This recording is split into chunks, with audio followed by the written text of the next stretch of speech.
commitment to doing what we need to do will always be resolute. I'm very careful with our legacy. You can't operate out of that emotion. I didn't want to play an old song from another era, from another franchise. And both Peyton and I have talked, we're always up for challenges. Is there a proper way to hold this? Just any way that you don't drop it. That's the only World champions, Indianapolis Colts. I love you guys so much. Well, the sports world today is mourning the loss of longtime Colts owner and CEO Jim Irsay, who died yesterday at the age of 65. The team announcing that he passed peacefully in his sleep. As we welcome you to NFL Live, I'm Hannah Storm, and on NFL Live today we'll talk about the considerable legacy of Jim Irsay, a man remembered for taking over the franchise at a young age. It was his family business and creating a team that has had an indelible impact upon the city of Indianapolis. Irsay did so, forging a strong bond with his players and staff and the fan base, leading with passion and creating a Super Bowl champion alongside a powerful legacy in the field of mental health. Here's Michelle Beisner-Buck with more.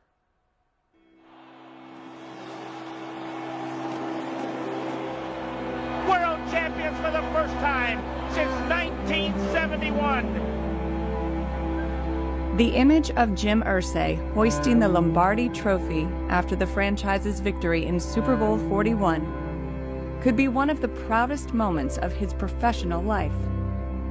But the longtime Colts owner had his share of turbulent personal moments as well in his 30-plus years in the spotlight.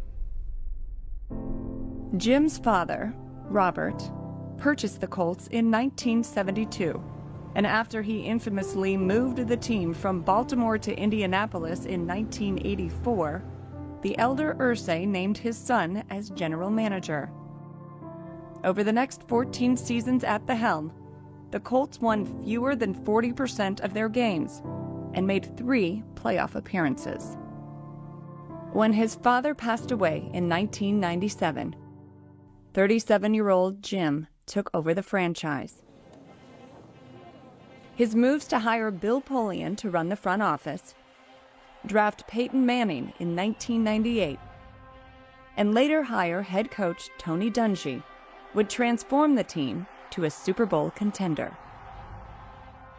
Rarely when you start a franchise do you hire a Hall of Fame quarterback, Hall of Fame head coach, and a Hall of Fame general manager to be with Tony, Bill, and Peyton Manning. The team added Edgerrin James, Marvin Harrison, and Reggie Wayne.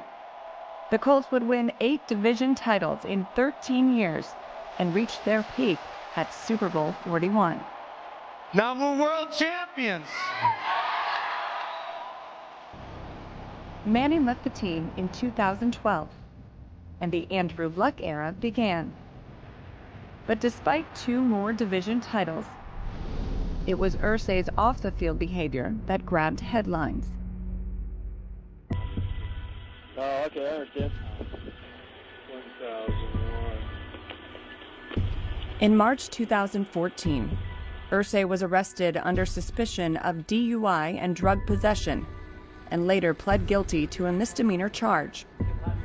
In November 2023, on a profile that aired on HBO's Real Sports, Irsay says that arrest was because I am prejudiced against because I'm a rich, white billionaire.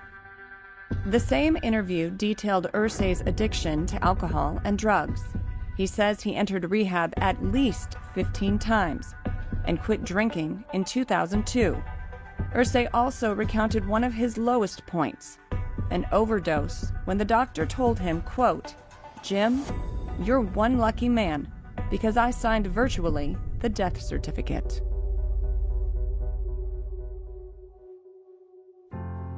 I'm in it for the journey. I'm not big on destinations. This journey, keeps going, and I'm all in for it.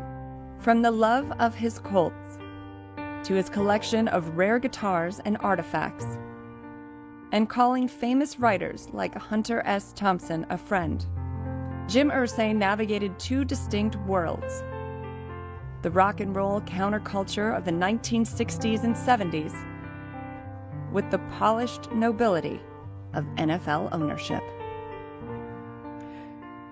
NFL Commissioner Roger Goodell had this to say: "We were deeply saddened to learn of Jim Irsay's passing. Jim was a friend and a man deeply committed to his family, the game, the Colts, and the Indianapolis community. He spent his life and career in the National Football League. Starting as a teenager as a Colts ball boy, he learned every position in the organization before assuming leadership of the Colts approximately 30 years ago. Jim's Colts won the Super Bowl, hosted another, and built Lucas Oil Stadium. And Tony Dungy hosted this. Jim was one of the kindest, most compassionate people I have ever known. He was awesome to me and my family. He was a blessing to his players and staff. But more than that, he had a heart for the people in the city of Indianapolis. He loved people and did so many things for others, more things than you could imagine. I miss him already. He was a special man, and it couldn't have worked for a better owner." And we should add that Commissioner Goodell pointed out his impact in the field of mental health as Irsay raised tens of millions of dollars for Kicking the Stigma campaign, spurred on by his and his father's struggles with addiction. As we welcome you all to NFL Live now, Adam Schefter is with us, Peter Schrager, Mina Kimes, Mike Tannenbaum, all here to discuss the singular legacy of Jim Irsay. And Peyton Manning's going to join us later as well. And Adam, I'd love to start with you. How will you remember Mr. Irsay?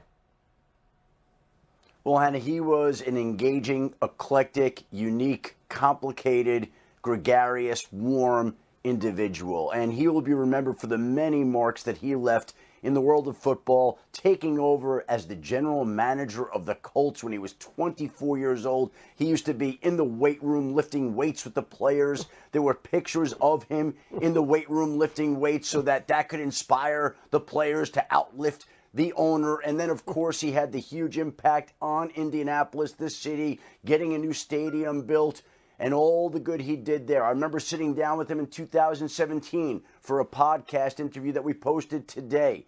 And he went on and on. I don't think I've ever done an interview where I asked fewer questions and the subject did more talking, but that's exactly how Jim Irsay was. He was incredibly interesting and engaging. He talked about Jim Morrison and Jack Kerouac and all the people he had met in his life. And if we look back to last night, just hours before the Indiana Pacers tipped off against the New York Knicks in the Eastern Conference Finals, Jim Irsay's final tweet was to wish the team in his city good luck, and it was almost as if they had the luck of Jim Irsay on their side last night in one of the more remarkable postseason NBA comebacks that we've seen. This is a man also that was tapped by Edgerrin James and Dwight Freeney and Marvin Harrison to be their presenters at the Hall of Fame. So you know how much he meant to all those individuals and to the city of Indianapolis itself.